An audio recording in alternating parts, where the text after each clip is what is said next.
Madam President, Spain endorses fully what was said by the Ambassador of Belgium on behalf of the European Union earlier on, and would like to highlight the following points. We continue to follow with great interest and concern the humanitarian situation and the human rights situation in the occupied Palestinian territories, and especially in the Gaza Strip.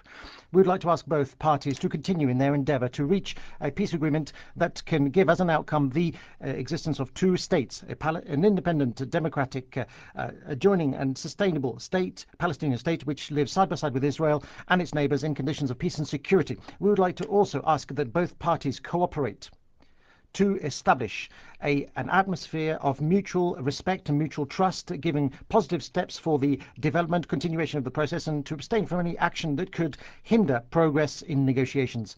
Spain supports firmly the direct peace conversations and recognises the efforts demonstrated by the US, the Quartet, and other Arab stakeholders in this process. We share fully the calling of the Quartet in this statement of the 21st of September for the renewal of the moratorium on the construction of settlements by the Israeli government. The progress in the field play a key role in the creation of an enabling context in the successful negotiations. The settlements, the separation wall where it is built on occupied territory, the demolition of houses, and the expulsions are all illegal under international law and represent an obstacle to peace and threaten to make it impossible to find a solution between the states. We urge the government of Israel to put an end to all the settlement activities in East Jerusalem as well as the West Bank, including natural growth, and to dismantle all the settlements that have been erected since March 2001. We reiterate our call to lift the Gaza blockade, which has given rise to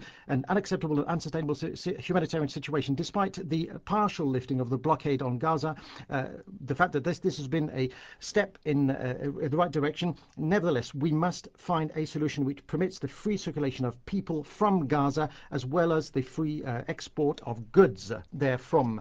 With regards to the devastating consequences of the Castlead operation, there are still areas to elucidate and responsibilities to clarify.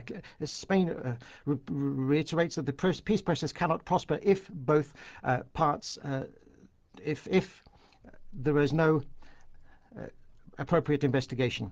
The fight against impunity is an uncircumventable step towards peace, in the road towards peace. Spain was one of the first countries to condemn the military action against the flotilla that was taking humanitarian aid towards Gaza, and would like to call for a clarification of facts to be clarified and responsibilities to be assigned. We must work to ensure that these incidents like these do not occur again, and it is clear that a lasting solution for the Gaza Strip will be one of the best solutions to find. Madam President, from this Council, we'd like to contribute towards strengthening the peace conversations. The progress of negotiations must be based on the legitimacy given by parties in full fulfillment of the international obligations, which respects human rights through the protection of all civilians, through also the immediate and lasting end of violence. Spain will continue adding its voice to all of the efforts that are made to reach a global, comprehensive, just and lasting solution to the conflict in the Middle East. Thank you, Madam President.